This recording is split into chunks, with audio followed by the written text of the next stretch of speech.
você ouvirá um som que ninguém na Terra ouviu por bilhões de anos. Não é efeito especial, computação gráfica ou trabalho de engenheiro de som. Esse som foi gravado por um microfone do rover diretamente na superfície de Marte, no exato momento em que um verdadeiro vento marciano soprou sobre o deserto vermelho.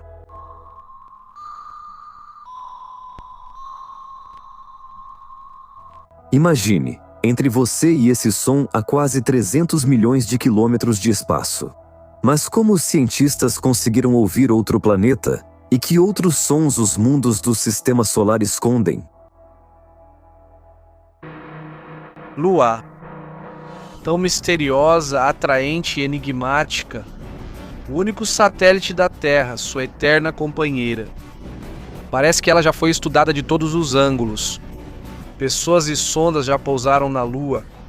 Os cientistas já tiveram amostras do solo lunar em mãos e até tentaram cultivar algumas plantas terrestres lá. O lado escuro da Lua já não é mais um mistério há muito tempo e, no geral, sabemos praticamente tudo sobre ela. Mas que perguntas ainda restam para a humanidade? E se essas perguntas forem as mais importantes para nós? Afinal, a influência da Lua sobre a Terra é muito maior do que você imagina. E ela não se limita apenas à relação com as marés e à insônia durante a lua cheia, como você está acostumado a pensar. E se tentarmos responder às perguntas mais importantes sobre a Lua, como afinal surgiu a Lua? E de onde vieram amostras de rochas terrestres em sua superfície? Será que é verdade que, sem a Lua, a vida na Terra simplesmente não seria possível? E se, em vez da Lua, tivéssemos outros planetas do Sistema Solar? Aperte os cintos. Vamos viajar no tempo para ver um planeta que ainda não conheceu a humanidade. Ver uma catástrofe de proporções cósmicas, que talvez tenha dado origem à vida na Terra e nos presenteado com um satélite. E descobrir o quão importante foi a influência da Lua sobre a nossa Mãe Terra. Hubble, inscreva-se para começar. Vamos lembrar o que sabemos sobre a Lua. A Lua é um satélite relativamente grande em relação ao tamanho do planeta. O diâmetro dela é de 3.474 quilômetros, enquanto o diâmetro da própria Terra é de 12.742 quilômetros. Proporções assim são uma grande raridade no Sistema Solar. A única outra lua realmente grande pertence a Plutão, que recentemente perdeu o status de planeta e se tornou um planeta anão. No caso da Terra, os planetólogos acreditam que a Lua estabiliza a órbita do nosso planeta e, em particular, a inclinação do eixo de rotação, que determina as estações do ano. Alguns acreditam que, sem a Lua, a inclinação do eixo de rotação poderia mudar drasticamente ao longo de alguns milhões de anos. Isso resultaria em instabilidade nas condições climáticas, tornando o ambiente menos favorável ao desenvolvimento da vida. Além disso, a presença da Lua aumentou a duração do dia. Não podemos esquecer também que a Lua, graças à sua capacidade de refletir luz, nos proporciona iluminação durante a noite, e suas forças gravitacionais ajudam a regular o nível das águas do mundo. O programa Apollo deu uma enorme contribuição para o estudo da Lua. Amostras do solo lunar puderam ser trazidas para a Terra, um verdadeiro tesouro para aqueles que realmente queriam saber mais sobre a origem do nosso satélite. Uma das descobertas mais surpreendentes feitas pelos cientistas nessa área foi o fato de que a composição desse solo lembrava de maneira impressionante a composição das camadas externas das rochas terrestres. Por exemplo, se pegarmos um elemento como o oxigênio e analisarmos a abundância de seus isótopos, podemos concluir que sua composição é quase idêntica tanto no solo lunar quanto no terrestre. Se tentarmos comparar o solo terrestre com, digamos, o marciano, veremos que suas composições são radicalmente diferentes. Outra descoberta importante foi que as rochas lunares são muito mais secas em comparação com as terrestres.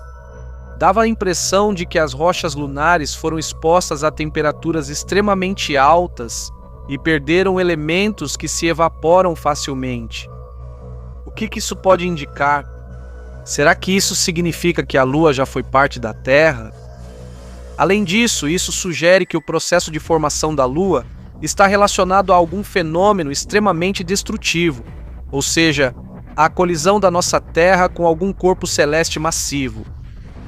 Será que isso é verdade e a Lua surgiu exatamente dessa forma?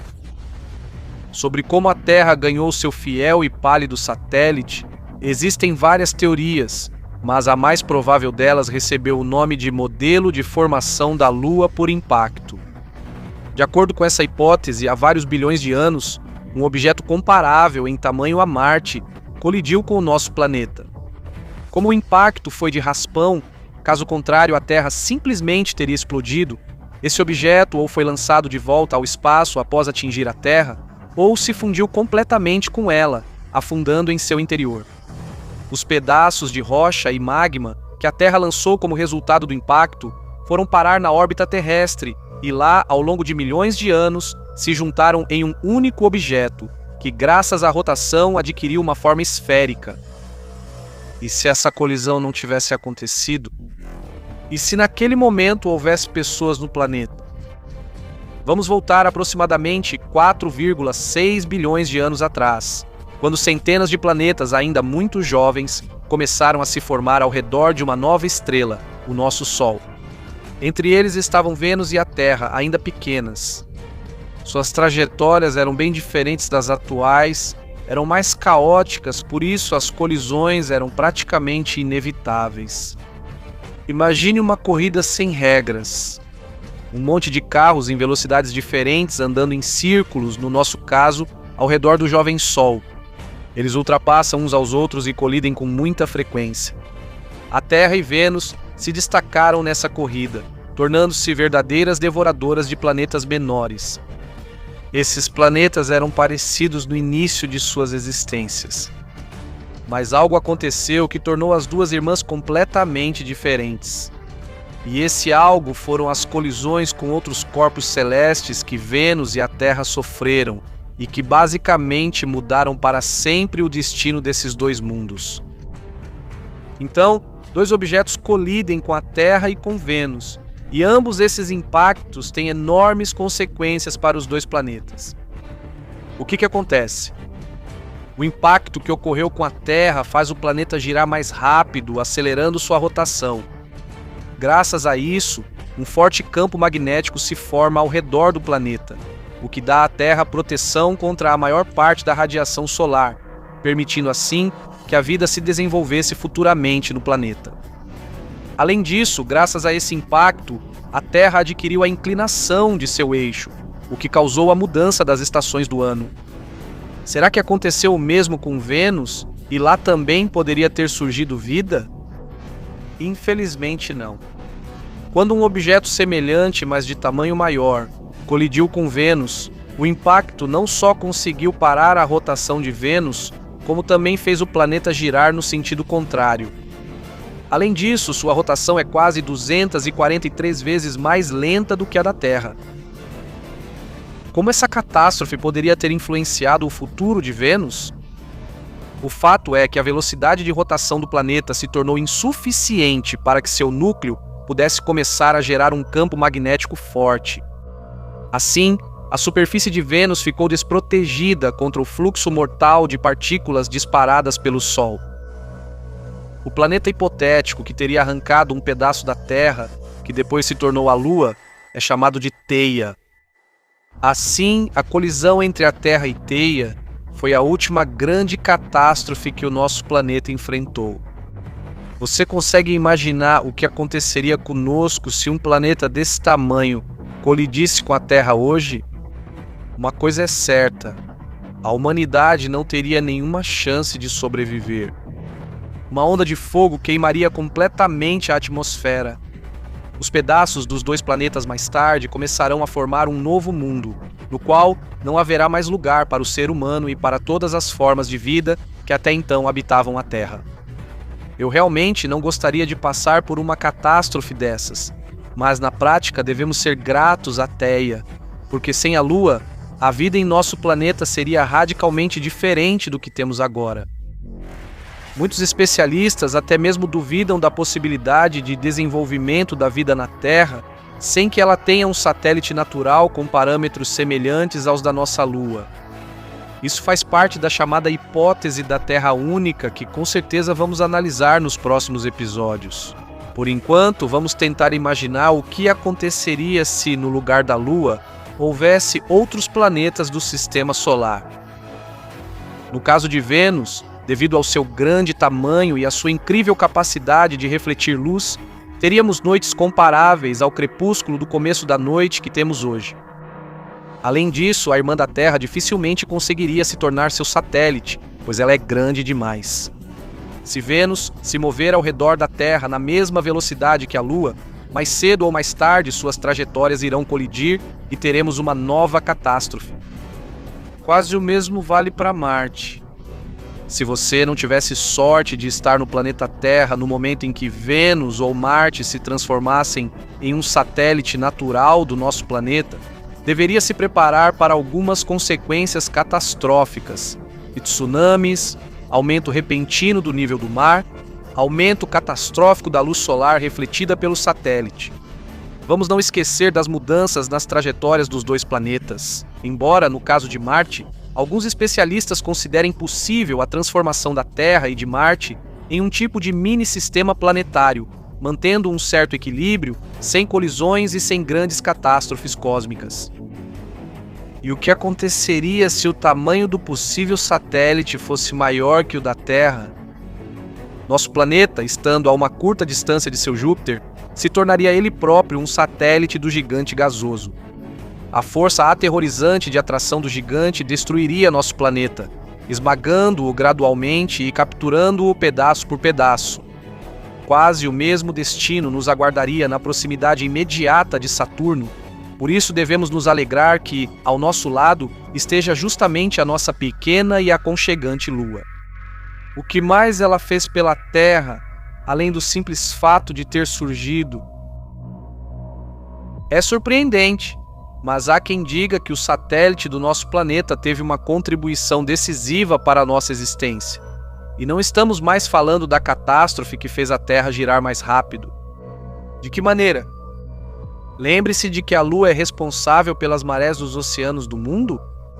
Os cientistas acreditam que as marés deram um impulso para o surgimento da vida na Terra. Quando a substância presente nos oceanos primitivos se misturava com a água, eram criadas condições especiais na zona de maré. Depois a água evapora sob a ação do Sol. Durante a maré alta, a água voltava e cobria as pedras. Nessas condições de umedecimento e secagem das rochas, começou a se formar aquilo que muito tempo depois se tornaria a vida. A partir de substâncias simples, nessas condições, surgiram moléculas muito complexas. O RNA, um dos componentes fundamentais das células vivas, pode ter surgido pela primeira vez graças às marés, controladas pelo movimento da Lua. As zonas de maré eram verdadeiros laboratórios químicos daquela época, laboratórios onde a própria vida estava sendo criada. Talvez isso soe bobo para o homem moderno, mas depois de aprender tantos fatos notáveis sobre nossa vizinha mais próxima no espaço, não é de se surpreender que, ao longo dos séculos, a imagem da Lua tenha sido divinizada e celebrada na cultura mundial. Mas mesmo agora podemos olhar para o disco lunar ou para a Lua crescente com gratidão e curiosidade. Afinal, quem sabe quantos mistérios estão escondidos nesse corpo celeste enigmático, tão próximo e ao mesmo tempo tão distante. Congo e os países vizinhos. De todos os lados, somos assustados por cataclismos de todos os tipos e afirmam que a Terra, como o berço da humanidade, está literalmente à beira da morte. Mas nós sugerimos não entrar em pânico, e sim prestar atenção aos outros planetas do Sistema Solar, que, além do nosso, são 7 ao todo. Devemos reconhecer o mérito dos astrônomos terrestres. Durante todo esse tempo, eles não ficaram de braços cruzados, mas tentaram ativamente estudar os planetas vizinhos usando equipamentos modernos e sondas. E aos poucos chegaram até o distante e nebuloso Urano. Mas esse é um gigante gasoso sem superfície sólida para pousar. Além disso, ele está completamente congelado, você pode argumentar. E daí? Como dizia o herói de um famoso filme, não há obstáculos para os patriotas. Vamos olhar para Urano pelos olhos da Voyager 2, a única sonda que visitou as proximidades da Terra. Então, o que é esse gigante gasoso azul, constantemente deitado de lado e congelado? Esse mundo é tão diferente do nosso quanto uma bola de basquete difere de um ouriço do mar. Em Urano faz muito frio. Se você fosse morar lá, teria que suportar uma temperatura de menos 224 graus Celsius, além de se acostumar com o fato de que nunca teria solo sob os pés. Seria como viver entre as nuvens. Os estados físicos da matéria aqui não têm limites definidos. O gás gradualmente se transforma em líquido e este, por sua vez, passa para algo semelhante a um sólido. No planeta, o cheiro de sulfeto de hidrogênio e amônia vem de todos os lados, lembrando ovos podres e urina. Urano é 60 vezes maior que a Terra. Aqui, sopram ventos a uma velocidade de 824 km por hora. E quase constantemente há tempestades com relâmpagos, que podem superar todas as da Terra juntas. O lugar não é dos melhores só para quem realmente gosta. Some a isso um inverno de 42 anos e outras estações com a mesma duração. Não surpreende que o planeta tenha sido ignorado por tanto tempo, certo?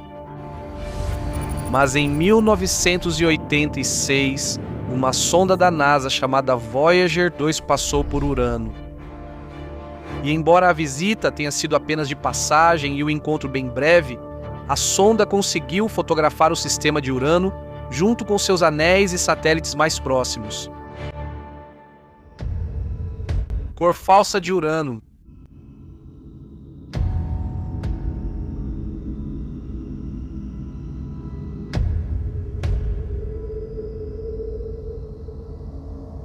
Anel externo de Urano.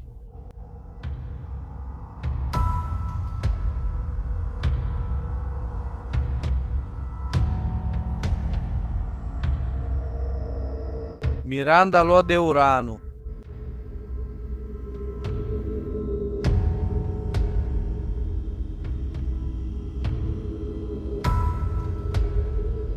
Cores de Urano, cor verdadeira à esquerda e cor falsa das vistas de Urano. 17 de janeiro de 1986, distância de 5,7 milhões de milhas. 3 luas descobertas pela Voyager 2, 1986, U1 1986, U13 1986, U4, 18 de janeiro de 1986, distância de 4,8 milhões de milhas. Oberon. A melhor imagem de Oberon mostra crateras e um grande pico na borda inferior da Lua.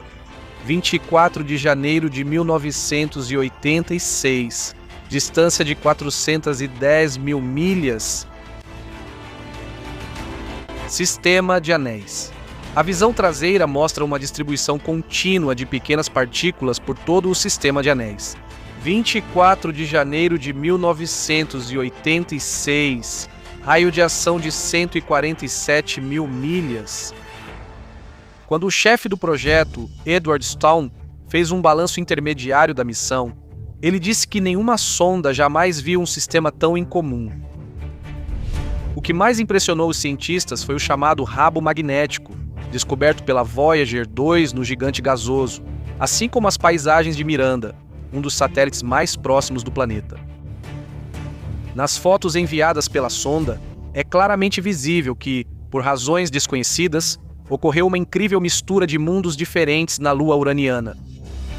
Vales e canais marcianos, as mais profundas falhas mercurianas, trincheiras de Ganimedes e crateras lunares monstruosas. Aqui se uniram pelo menos 10 tipos de relevo. Além disso, entre outras coisas, a sonda analisou a atmosfera de Urano, descobriu 2 novos anéis e 10 satélites que ainda não haviam sido encontrados. Como dizem, tudo que deu tempo. Mas por que mais nenhuma sonda visitou o gigante desde então? A situação lamentável aconteceu pelo mesmo motivo que no caso do distante Netuno. O local de pesquisa não está incrivelmente distante. Em primeiro lugar, com o atual desenvolvimento da tecnologia, uma viagem até Urano levaria pelo menos 15 anos e seria acompanhada por várias manobras gravitacionais. Em segundo lugar, nenhum painel solar funcionaria a uma distância de 3 bilhões de quilômetros, pois Urano orbita 20 vezes mais longe do Sol do que a Terra. Isso significa que seria necessário usar uma fonte de energia nuclear, o que é muito mais complicado e caro. O próximo problema é a transmissão adequada de dados. Afinal, não faz sentido organizar uma expedição cara e demorada que envie para a Terra fotos com qualidade do século passado. Por isso, é bastante lógico levantar a questão de equipar a estação uraniana com uma enorme antena e construir um receptor terrestre de dimensões monstruosas. E o último obstáculo é a equipe de especialistas que supervisiona o voo. Nesse período, o número de funcionários pode reduzir bastante. E ainda nem começamos a discutir o equipamento da sonda. Em resumo, a tarefa será extremamente difícil, mas realizável. Agora, a principal questão. Por que são necessários tantos esforços, além de entender os princípios de formação dos gigantes de gelo e seus sistemas? Mas existem razões, e elas são sólidas. Primeiro, a extração de recursos valiosos, e segundo, a possível colonização do planeta. Sim, você ouviu direito. Um corpo celeste sem superfície pode ser habitado por colônias humanas. Então, vamos começar com as fábricas de extração de hélio 3, um elemento encontrado em abundância na atmosfera de Urano. Como executar esse plano? Em primeiro lugar, é preciso construir uma base em um dos satélites. Depois, é necessário enviar ao Urano um exército de robôs controlados remotamente, que irão captar as correntes atmosféricas, filtrá-las, processá-las em centrífugas e liquefazê-las. Para realizar esse processo, provavelmente será criada uma base flutuante, alimentada por combustível termonuclear e localizada diretamente na atmosfera de Urano. Considerando a velocidade de escape em Urano, a menor entre todos os gigantes, o transporte de cargas certamente não será problemático. Por mais que utilizemos robôs, é improvável que seja possível montar e iniciar esse tipo de produção sem a participação de pessoas. Por isso surge naturalmente a questão da organização de colônias. Mas onde seria possível realizar esse plano, além dos satélites? Afinal, não existe superfície em Urano. Isso é elementar. Lá mesmo na atmosfera. Por exemplo, se enchermos enormes balões com hidrogênio, eles poderão sustentar cidades inteiras no ar, e a gravidade aqui será semelhante à da Terra. Para realizar pelo menos parte desses planos ambiciosos, é necessário, antes de tudo, lançar pelo menos mais uma missão nessa direção.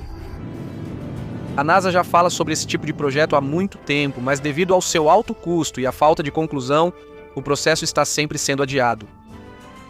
Enquanto isso, a próxima janela de lançamento para uma missão a Urano vai de 2030 a 2034. Nessas condições, a viagem levará cerca de 12 anos. Mas se tudo o que está planejado acontecer, o mundo pode esperar uma série de descobertas sensacionais. Isso pode ser dito com certeza, pois o sistema de Urano é um dos locais menos explorados. Parece que já se passaram 54 anos, mas a lendária missão de Neil Armstrong, Edwin Aldrin e Michael Collins ainda está fresca na memória de todos. E como você pode imaginar, esse voo foi há muito tempo. Durante esse tempo, a ciência espacial avançou muito. As tecnologias modernas realmente fazem maravilhas, especialmente na área de exploração do universo. No entanto, pense bem, a última missão de pouso de um homem na Lua foi em 1972. Por que atualmente não fazem voos para o satélite da Terra? Qual é a principal razão por trás disso? Provavelmente, as primeiras coisas que vieram à sua mente foram várias teorias da conspiração, que o voo para a Lua foi na verdade filmado em um estúdio de cinema, que essa é a maior falsificação da história, e assim por diante. Neste vídeo, não vamos analisar essas teorias, mas vamos dizer que todas elas se resumem a uma única pergunta: se antes os pousos na Lua eram realizados com sucesso, por que agora, na era das tecnologias modernas, isso não pode ser feito? Infelizmente, não dá para responder essa pergunta de forma breve. A situação está longe de ser tão simples quanto pode parecer para os adeptos das teorias da conspiração. Para começar, precisamos entender o contexto histórico em que surgiu a ideia de levar o homem à Lua e a posterior realização desse plano. Como você deve se lembrar, naquela época estava no auge a Guerra Fria, que nos anos 60 assumiu a forma de uma corrida espacial entre os Estados Unidos e a URSS. Foi justamente a União Soviética que conseguiu sair na frente. Primeiro, a União Soviética criou o primeiro satélite artificial que entrou em órbita, e depois enviou o primeiro homem ao espaço, Yuri Gagarin. Ao avaliar a situação, os Estados Unidos pensaram que precisavam fazer algo mais grandioso para tomar a dianteira. Eles decidiram enviar um homem à Lua. Como você pode imaginar, os Estados Unidos foram movidos principalmente por motivos políticos e não por interesses científicos. E então o pouso dos astronautas na Lua aconteceu, os pontos nessa corrida foram conquistados e, consequentemente, o interesse por tudo isso começou a diminuir gradualmente. A NASA sentiu isso muito claramente. O orçamento deles foi bastante reduzido. Por causa disso, as futuras missões Apollo ficaram ameaçadas. Para uma missão dessas, era necessário mais de $1 bilhão de orçamento. Assim, o número de missões começou a diminuir, já que, na verdade, ninguém estava realmente interessado nisso. Um papel significativo aqui foi a falta de motivação para ser o primeiro, para superar algum país, já que, já no século XXI, os Estados Unidos praticamente não tinham concorrentes tão fortes na indústria espacial. É assim que acontece. Os próximos pousos de pessoas na Lua perderam qualquer sentido, por mais triste que isso possa parecer. E mesmo agora, até para a NASA é financeiramente difícil bancar algo assim. Normalmente, para o desenvolvimento de um foguete lançador, pode-se gastar, digamos, 50 a 60 bilhões de dólares, enquanto em 2022 o orçamento da NASA foi de 24 bilhões de dólares. E como você pode perceber, em comparação, isso não é muito. Aqui surge mais uma questão. Temos o módulo lunar e temos o foguete. Por que não é possível organizar um pouso com tudo isso? Na verdade, nem é preciso investir na criação desses aparelhos do zero. A questão é que tanto o módulo lunar quanto o foguete foram desenvolvidos nos anos 60 para a missão Apollo. Essas tecnologias já não são mais relevantes após tantos anos. O processo tecnológico que permitia a manutenção desses objetos mudou muito durante esse tempo. Consequentemente, garantir a segurança é problemático. E hoje em dia já não há tantos especialistas que possam trabalhar com programas dos anos 60. Atualmente, projetar modelos e foguetes com tecnologias modernas é a opção mais otimizada e exige um orçamento relativamente menor. A Lua hoje desempenha um papel um pouco diferente do que nos anos 60. Naquela época, ela era vista como uma das ferramentas para alcançar objetivos políticos. Agora, ela é um dos principais objetos para pesquisas científicas. Um grande número de missões está sendo organizado para a Lua. Por exemplo, a Estação Interplanetária Automática Chinesa Chang'e 5 coletou amostras do solo lunar em 2020. Também há ótimas notícias para nós. A NASA planeja, até o final desta década, enviar uma equipe de astronautas para pousar na Lua, incluindo a primeira mulher. Essa é a Christina Koch. E ela detém o recorde do voo espacial mais longo entre as mulheres. 328 dias, 13 horas e 58 minutos. Em abril de 2023, a NASA a apresentou como um dos membros da tripulação na missão Artemis. Cook será a especialista de voo. No âmbito da missão, Artemis 2 está planejado um voo ao redor da Lua e o objetivo da Artemis 3 será o pouso direto no satélite da Terra. Depois disso, a NASA planeja realizar planos ainda mais ambiciosos. Criar uma espécie de estação de pesquisa, onde seja possível permanecer por um longo período de tempo para realizar diversos testes, experimentos e assim por diante. Vale notar que já se planejava enviar astronautas à superfície da Lua em 2024, mas em 2021, após discussões sérias, foi decidido adiar essa missão de grande escala. Os preparativos não seguiam os prazos definidos. Como resultado, recebemos uma nova data, 2028, ou seja, 2028. Ao mesmo tempo, receberam ordem da Casa Branca para acelerar o processo. Nos últimos anos, os americanos começaram a demonstrar um interesse crescente pela Lua e, de modo geral, um desejo de reviver o espírito daquela época em que as pessoas assistiam com entusiasmo ao pouso da primeira tripulação na Lua. Vamos voltar às naves da Artemis 3? Como parte da missão, está planejado pousar a nave com os astronautas na região do Polo Sul. Os astronautas farão 4 caminhadas na superfície do satélite da Terra. O objetivo principal é estudar o relevo, realizar vários testes, coletar amostras de gelo de água, o que é uma tarefa bastante difícil. Antes de iniciar uma missão tão importante, era necessário realizar 2 voos de treinamento para que, durante o voo real, tudo corresse bem. Em 2022 foi realizado o primeiro voo de teste e o segundo está planejado para 2024.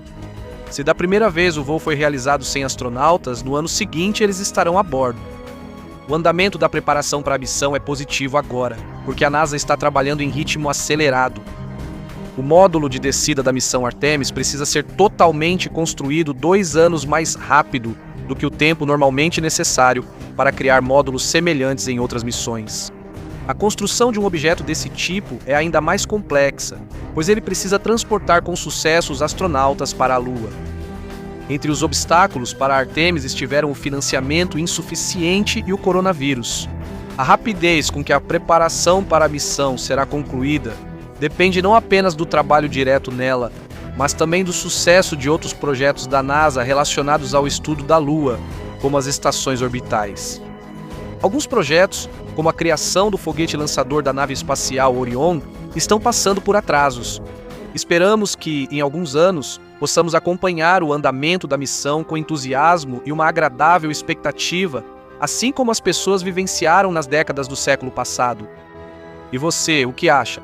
Em quanto tempo os astronautas vão pousar na Lua e onde vamos assistir a transmissão ao vivo? O tempo, uma grandeza absoluta. Essa é a opinião da esmagadora maioria dos físicos. Será que podemos confiar nesse conhecimento? Eles são confiáveis? Vamos tentar entender essa questão complicada. Desde a infância, estamos acostumados a dividir as horas em minutos, que por sua vez são divididos em segundos.